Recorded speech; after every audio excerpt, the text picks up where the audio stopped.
helped the FBI unlock the work phone of one of the San Bernardino killers.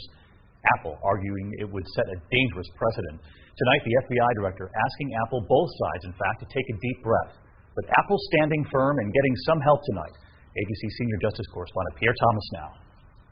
Tonight, the families of those fatally shot and wounded in San Bernardino are preparing to enter the legal fight to force Apple to help the FBI open a killer's iPhone. This is a very emotional issue for the victims in this case. The pain is still very palpable. It is critical that they get this information, that they get these answers. The families weighing in as rallies in support of Apple are planned across the nation tomorrow. And the war of words escalates between Apple CEO and the FBI director.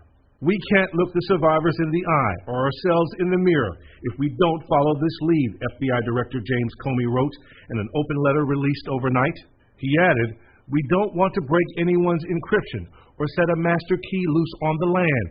But today, Apple CEO Tim Cook, in an email to employees, rejected the FBI's reasoning. He called on the FBI to withdraw its demands, seek legislation in Congress, and set up a special commission to sort through these difficult issues. Cook writing, "At stake is the data security of hundreds of millions of law-abiding people, and setting a dangerous precedent that threatens everyone's civil liberties." There's no limit to what the government could require Apple to do if it succeeds this way. This is a Pandora's box. But tonight, the FBI says it remains urgent to get inside that phone. The reason why, David, is that the FBI thinks there may be 7 weeks of data leading up to the attacks on that phone, potentially photos, emails, and text communication with the other killer, his wife. Pierre Thomas tonight with us from Washington. Thank you, Pierre. All right. How's everyone doing? It's been a long day, hasn't it? But interesting, I hope, and quite refreshing and enlightening. So I have the privilege of bringing the session to a close, what we call Kufunga Duka. And I'm hoping that I won't keep you too long. I'll try to be as brief as possible. You guys are looking forward to the weekend, looking forward to the holiday on Monday. Oops. Did I just say that? No, there's no holiday, guys. So, making trade-offs, balancing privacy and security in the digital age. When we talk about privacy and security, it's quite. 10 years ago, we never really cared about privacy, did we? Yeah, about 10 years ago, no one really talked about privacy. No one really talked about going to sue an organization because they've revealed my data to a third party or stuff like that. Yeah, but today it's a big deal. Yeah, because of what? The Data Protection Act, because of GDPR. So when we look at privacy rights, it's all about protecting the individual, isn't it? It's all about ensuring that individual's information is safe, that the individual has the right to consent, that the individual has the right to be forgotten. That I had Rosemary saying, techies now know the law. Yeah, we are catching up. We are trying. Yeah, yeah. That this individual has the right to ensure that the information is not used in a way that it's not supposed to be used. Yeah. Then we talk about security measures. Security measures is all about public safety, isn't it? So there's an impending terrorist attack. And NIS has information about that, and they need the data to be able to stop that. Yeah. So over the past couple of years, we've seen GDPR come into play. We've seen the Data Protection Act come into play, and of course, most recently, even now, the Office of the Data Protection Commissioner in place, the ODPC. Yeah? So now, when you look at these two regulations, which are considered to be very similar, it's all about being able to protect how is an individual's information being collected, how is that individual's information being processed, how is the individual's information being shared with third parties if that is a requirement. And also, it establishes rules of how that information must be handled. Okay? Now, we've just watched a video on the San Bernardino attack in 2016. Yeah? and we can see Rizwan Farouk and his wife Tashfin Malik, the two perpetrators of the attack. Now, this attack happened in 2016. About 24 people were injured and 14 died. Yeah, and from the video we just watched, we realized that there was a heavy what you'd call conflict between the FBI and Apple, isn't it? The FBI wanted Apple to create a backdoor for them so they can be able to enter Farouk's iPhone and get that information, because they believed there's information that was in there that led up to that attack that could help them in their investigation. Yeah, but Apple was like, no, we can't do that, because by doing that would be setting a precedence, and would be putting hundreds of people's information at risk. Because think about all the iPhone users. If this one backdoor gets in the hands of the wrong individual, then what happens? It means that in as much as it's being used for the right purpose now, but in the wrong hands, it can be abused, isn't it? So that's why Apple were fighting it, and at least to their advantage, the court ruled in their favor. Yeah. But what did the FBI do? They went and got someone else to break into that phone for them. Yeah. So these are the things that we're talking about when we talk about balancing security and privacy. So how far? I mean, what do we need to do to balance this? And when we look at, for instance, when you look at regulation, and again, we're talking about regulation, we've got lawyers in the house. So here's the question. We talk about proportionality. The laws and regulations in place need to be proportional to the risk, or to the security risk that's being addressed. Yeah? So, for instance,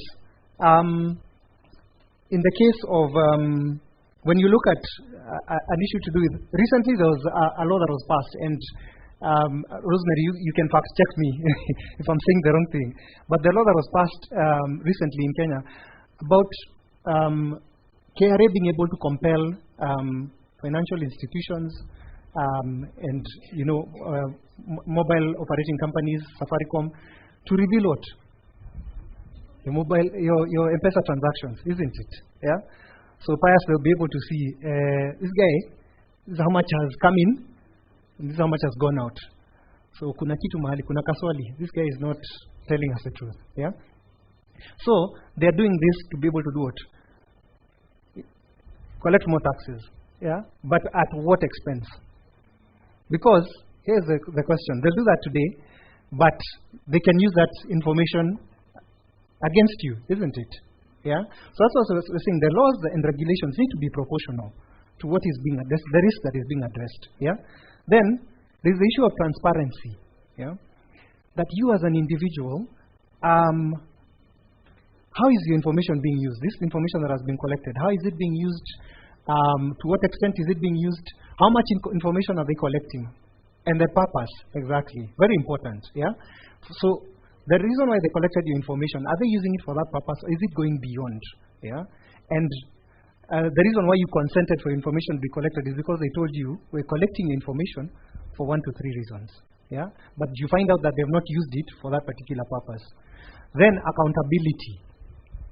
So these laws and regulations need to be able to hold these data processors and data controllers, and even the government as well, to account. Because should there be a breach, yeah, I think the Data Protection Act now says if there is a breach, yeah, the organization is supposed to report it within 72 hours, yeah. And if there is some form of negligence, maybe the breach happened and it was a fault of maybe one of the employees, there's an aspect of, I think the penalty was 3 million and a jail term of about 10 years, yeah. So there's an aspect of accountability, yeah, and then flexibility, because we're talking about times are changing, technology is changing. We can't rely on the same law. Someone talked about the Computer Misuse and Cybercrimes Act, that the regulations are being worked on now. But how long has it been?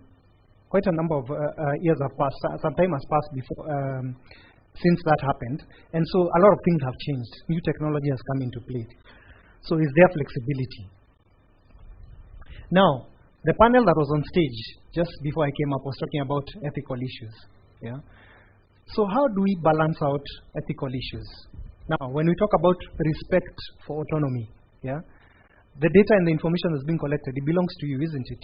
So you have a right and you have a say over how it's being used, over who it's being shared with, and over how long the organization gets to keep your information, and most importantly, even the right to be forgotten. When you say, okay, now you no longer need my information, so why are you still keeping it? It needs to be deleted. Then there's the aspect of beneficence. So what do I mean when I talk about this?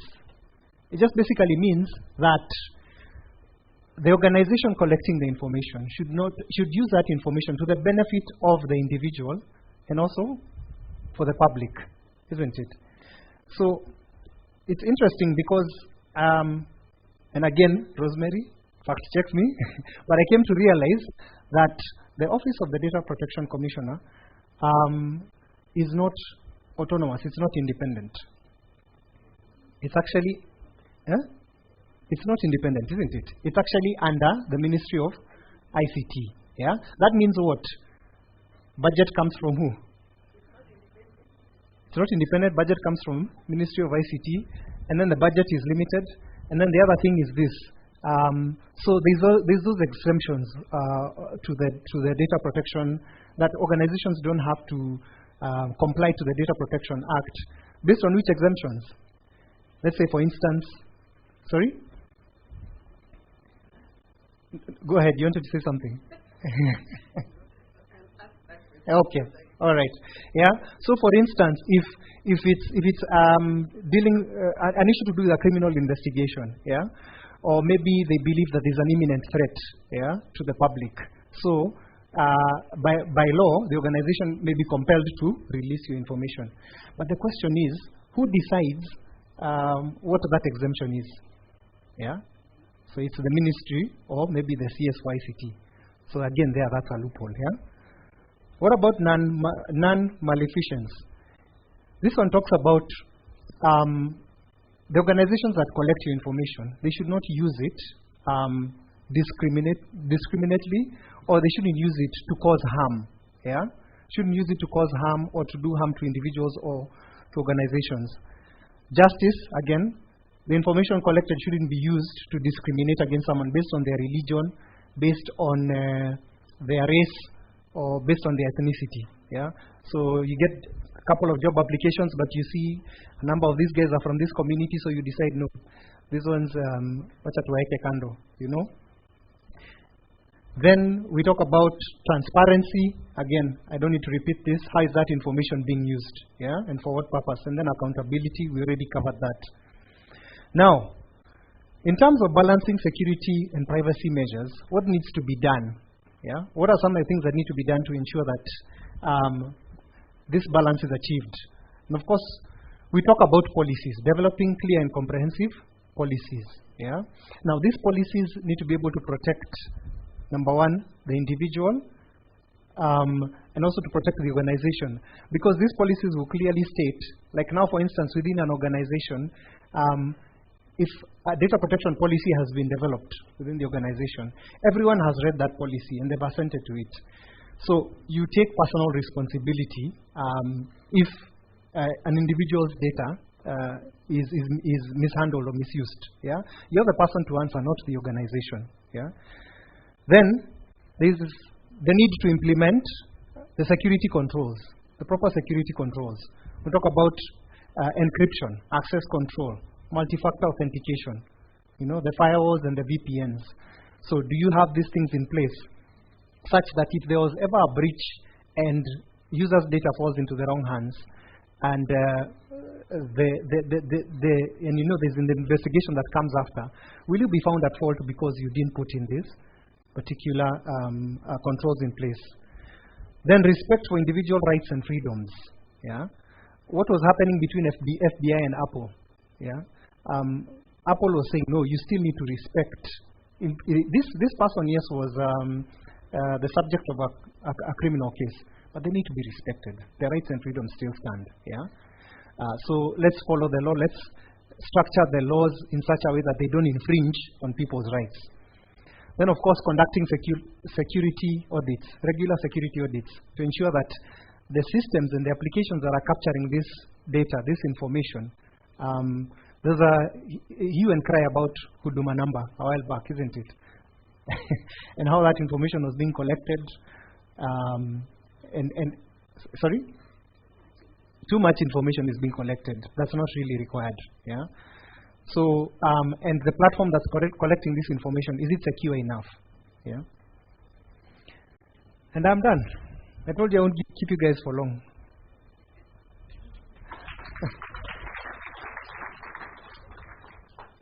So, any questions? Malicious. I feel like I should just run off stage when I see April raising her hand. But no problem, yes. And Michael, oh my goodness, okay. I'm fried.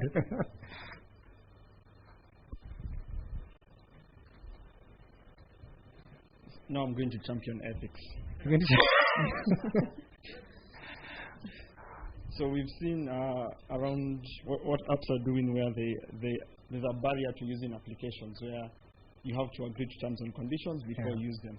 Yes. And we've seen that some of those terms and conditions include permissions to certain services, which they shouldn't actually have access to. Yes. Google came out and acted like a self-appointed regulator for the digital lending apps. Should we encourage such behavior? Yes, it's not their domain, but some of these apps, other than the predatory lending, also required access to certain resources within your devices which they did not need, so they're collecting too much data. So how do we bring about that balance? Because as much as organizations need to do everything that you are showing there in terms of all the 6 boxes, so how do we get organizations to be responsible for that through data minimization? Right. April, you want to ask your question? Then I just bundle you guys together.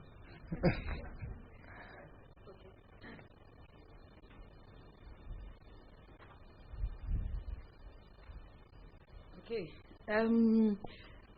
So my question is, when did we draw the distinction between, okay, first of all, what's the distinction between security, privacy, and safety?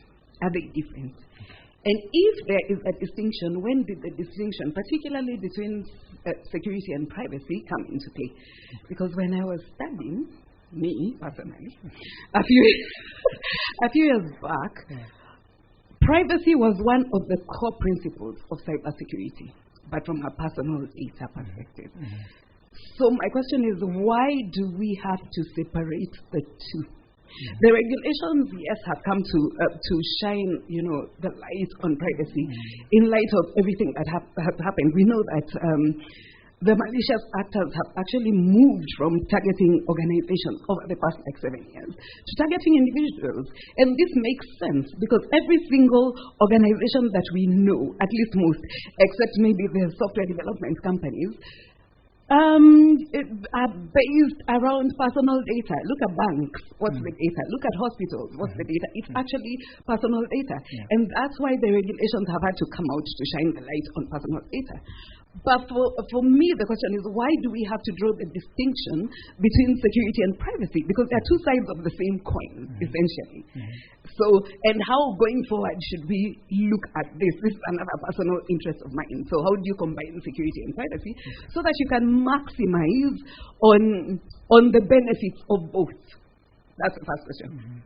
The next question. I'm championing ethics here. I'm supporting Michi. Today we are on a mission. I'm championing ethics. Because governments have been excluded from data protection regulations, which I think is a mistake, personally speaking. Let's look at Pegasus. We know what Pegasus is, right? The Israeli software that is used for citizen surveillance.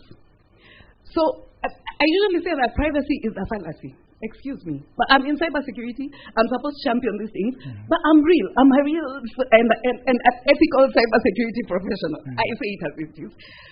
Sometimes we assault privacy, but I think it is a fallacy if you actually look at it.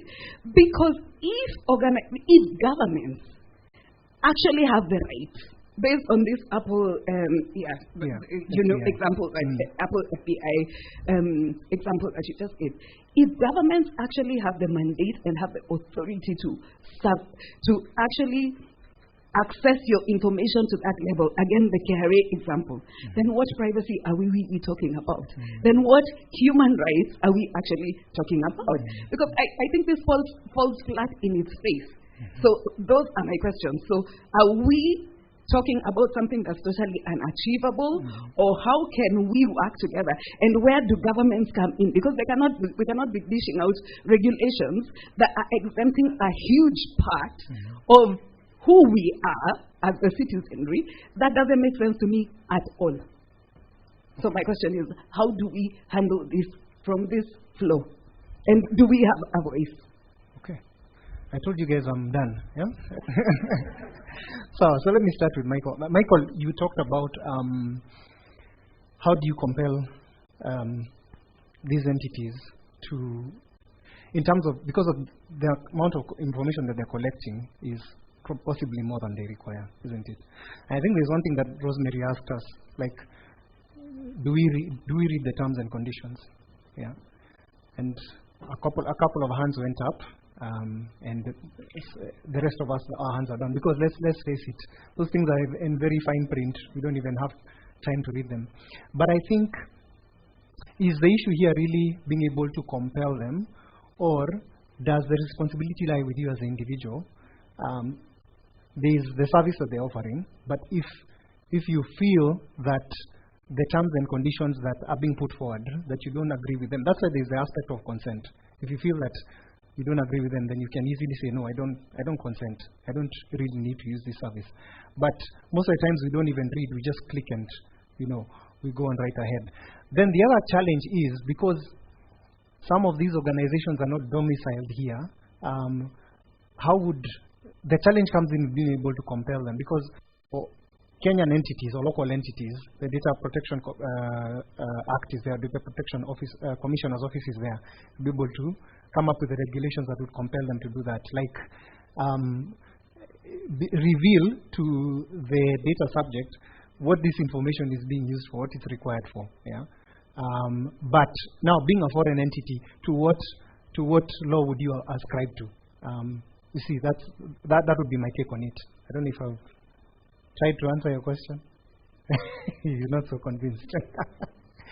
So let me come to April. Security and privacy. Okay, for the purpose of this discussion, I wouldn't really say that we are separating it, yeah? But we're just looking at, because from the case of FBI and Apple, there's public safety, or what we call public security, and then there's privacy of you as an individual, yeah? So the idea is, to what point do we say that your rights are no longer your rights? To what point do we say that we no longer respect your rights because we need to think about the greater good, because of the greater public, isn't it? Because if one person's rights are infringed to save, you see, you get what I'm saying? So we're not really saying that we're separating privacy and security. I think it's in the aspect of public security. But when it comes to, because we talk about security, it's quite wide. There's physical security, there's network security, it's a whole wide spectrum of things, including even now the people, the processes and technology. So even the user is in that, comes into that category. So when you put in the user there, also now the privacy aspect also comes in, you get. So it all ties in together at some point. But of course you need to look at how do you, and I think that's why when the aspect of data protection was introduced, it's because we're looking at the private citizen. How is their data being protected? For organizations, yes, you have your own way of being able to do that. And to your next concern, which was, remind me again. Yes, government surveillance. So the government on one hand is saying, we've passed a law that's able to protect you as an individual, you as Harry. But at the same time, we're the government, we're Big Brother, we're watching. Yeah. So I think the idea here is we can, and this is just my own personal view, we can never really move away from it all depends on who's the individual who is currently there in that place of influence, yeah? Because it all depends on, can we really say that we can, like recently when KRA released those PIN numbers of defaulters, you'll take them to court, but do you think you could possibly win against them? So that's the thing. But do we then say that we won't do anything about it? Yes, there's that risk that the government can abuse, but do we stop there? I think we still continue because we know that these things happen progressively. So with time, we'll get to a point where these rights would be respected. I hope I've done justice to your question. All right, I can see my time is up. Thank you, people. Enjoy your weekend. No holiday on Monday.